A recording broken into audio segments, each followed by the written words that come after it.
9-шы есеп қос теңсіздікті шешіңдер дейді. Біріншісінде минус 3-тен үлкен 1 плюс 2х бірақ кіші 4-тен. Мұнда алдымен x табу үшін бірден құтылып аламыз. Барлық жерден бірді алып тастаймын. Минус 3, минус 1 екеуі қосылады, минус 4 болады. 2х қалады мұнда. Мұнда 4 минус 1 болады 3. Енді 2-ден құтылу керек. 2-ке бөлеміз барлығын. Минус 2 болады үлкен. Минус 2-ден үлкен x. Бірақ кіші 3-ті 2-ке бөлсем 1,5-тен болады. Сонда жауабы минус координаталық түзу арқылы беретін болсақ, минус 2-ні қабылдамайды, 1,5-ті қабылдамайды. Минус 2-ден үлкен, бірақ 1,5-тен кіші, яғни мына беттесуі жауабы болады. Минус 2-ден 1,5-ке дейінгі сан аралығы болады. Келесі екінші теңсіздік. Мұнда 1-ден үлкен не тең 3 минус х. Бірақ кіші не тең 5-тен. 3-тен құтыламыз, 3-ті азайтып тастаймын барлық жақтан. 1 минус 3 болады минус 2. Минус х қалады мұнда. 5 минус 3 болады 2. Енді х табу үшін мына минустан құтылу керек. Минус 1-ге көбейтшерім. Теңсіздікті теріс санға көбейткен кезде таңбасы кері өзгереді. Мынау плюс 2 үлкен не тең болып кетеді х. Мұнда үлкен не тең минус 2-тен болады. Енді бұлай, енді керісінше кішкентайынан бастап жазатын болсақ, минус 2-ден х үлкен не тең, бірақ кіші не тең 2-ден болады екен. Координаталық түзуде көрсететін болсақ, минус 2-ні қабылдайды және 2-ні қабылдайды. Осы сан аралық деп көрсетсек болады. Бірден сияқты толық боямай қойсақ та болады. Осылай жауабы сонда минус 2-ден 2-ке дейінгі сан аралығы екеуін қоса алғанда болады. Келесі үшінші теңсіздік. Минус 7-ден үлкен 2х минус 5. Бірақ кіші не тең 1-ден. 5-ті қосамыз барлық жерге, минус 7 плюс 5 болады. Минус 2, 2х, кіші не тең 1 плюс 5 болады 6. 2-ке бөлем, минус 1-ден үлкен х, бірақ кіші не тең 3-тен болады. Координаталық түзуге белгілейміз. Минус 1-ді қабылдамайды, 3-ті қабылдайды. Сонда осының арасы болады екен жауабы. Минус 1-ден 3-ке дейінгі сан аралығы 3-ті қоса алғанда болады екен.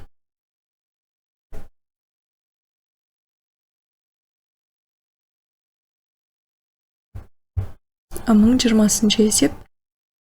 Қос теңсіздікті шешіп, оның бүтін шешімдерін тап дейді. Біріншісінде 3-тен үлкен не тең модуль ішіндегі х плюс 4, бірақ кіші не тең 5-тен. Бұл жерде мына теңсіздікті бірінші шешіп алайық, одан кейін мынаны, одан кейін ортақ шешімін табамыз. Біріншісінде х плюс 4 модуль ішінде үлкен не тең 3-тен, мұны бірінші модуль ішінен, яғни қалай бар солай шешеміз. Екінші теңсіздігіміз кіші не тең минус 3-тен болып кері таңбамен алынады. Енді х табамыз. Х үлкен не тең 3-тен 4-ті аламыз, минус 1 болады. Мұнда х кіші не тең минус 3, минус 4 екеуі қосылады, минус 7 болады.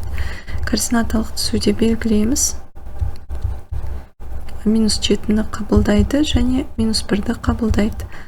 Минус 1-ден үлкен не тең, 7-ден кіші не тең, минус 7-ден. Бұл жерде бірігу жауабы болады, яғни минус шексіздіктен минус 7-ге дейінгі сан аралығын бірге алғанда бірігуі 1-ден минус 1-ден плюс шексіздікке дейінгі сан аралығы минус 1-ді қоса алғанда. Енді келесіде х плюс 4 модуль ішінде кіші не тең 5-тен. Сонда х плюс 4 кіші не тең 5-тен, х плюс 4 үлкен не тең минус 5-тен болады. Сонда х табамын, х кіші не тең 5-тен 4 алам 1. Мұнда х үлкен не тең минус 5-тен минус 4 болады, минус 9. Белгілейміз. Минус 9-ды қабылдайды, 1-ді қабылдайды. Минус 9-дан үлкен не тең, 1-ден кіші не тең. Беттесуі жауабы болады, яғни минус 9-дан 1-ге дейінгі сан аралығы минус 9 мен 1-ді қоса алғанда. Енді ортақ шешімін табайық. Бір координаталық түзу сан. Оның бойында бізде минус 7, ең кішісі минус 9, минус 9-ды белгілейік, қабылдайды оны. Одан кейін минус 7-ні қабылдайды және минус 1, сосын 1 бар, иә? Біріншісінде бізде 2 шет алынған жауап ретінде. Екіншісінде -9 пен 1-дің арасы. Екеуінің беттесуі жауабы болады, яғни -9-дан -7-ге дейінгі сан аралығы, қоса алғанда бірігуі -1-ден 1-ге дейінгі сан аралығы қоса алғанда. Енді бүтін шешімдерін жазу керек. Жауабы -9-ды қоса алғанда деп тұр, -9 болады. Кейін одан үлкен -8, -7-ні қоса алғанда. Мына жақта -1, 0 және 1 болады. Келесі екінші теңсіздік. Мұнда 5 кіші модуль ішіндегі x -3-тен, ол кіші 8-тен. Сонда x -3 модуль ішіндегі үлкен 5-тен деп шешеміз. Сонда x -3 үлкен 5-тен болады, және x -3 кіші -5-тен болады.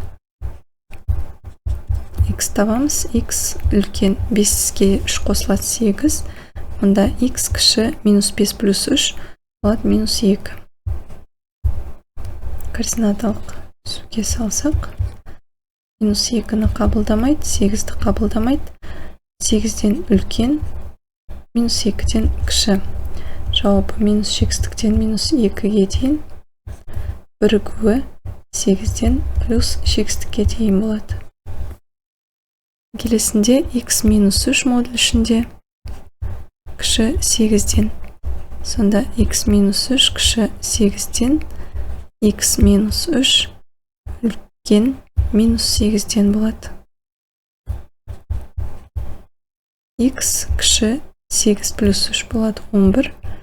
Мұнда x үлкен -8 плюс 3 үлкен таңбасы -8-ден 3 азайтылады 5 болады. Координаталық түсуге саламыз. -5-ді қабылдамайды, 11-ді қабылдамайды. 11-ден кіші, 5-тен үлкен. Беттесуі жауабы -5-тен 11-ге дейінгі сан аралығы болады. Енді ортақ шешімін табамыз. Тақтан түсірейік.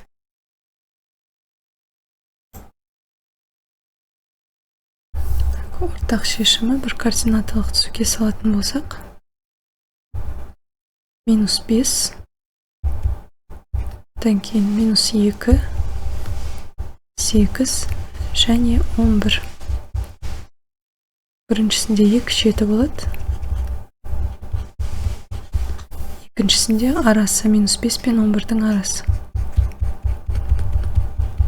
Беттесуі жауабы, яғни -5-тен -2-ге дейінгі сан аралығы, бірігуі 8-ден 11-ге дейінгі сан аралығы болады. Енді бүтін шешімдерін жазып шығайық. Жауабы -5-тен үлкен -4, -3, одан кейін 8-ден үлкен 9 және 10 болады. Енді келесі үшінші теңсіздік. Мұнда симайды, өшіріп жоғары жағына жазайық.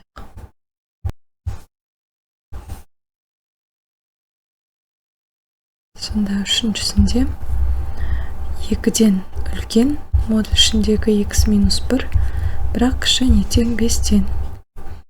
Яғни модуль ішіндегі x -1 үлкен 2-ден деп шешеміз. x -1 үлкен 2-ден, x -1 кіші -2-ден болады. X табамыз, мұнда x үлкен 1 плюс болып барады, 2-ге 1 қосылады 3. Мұнда x кіші -2 плюс 1 болады -1. Координаталық түсуге саламыз. -1-ді қабылдамайды, 3-ді қабылдамайды. 3-тен үлкен, 1-ден -1-ден кіші.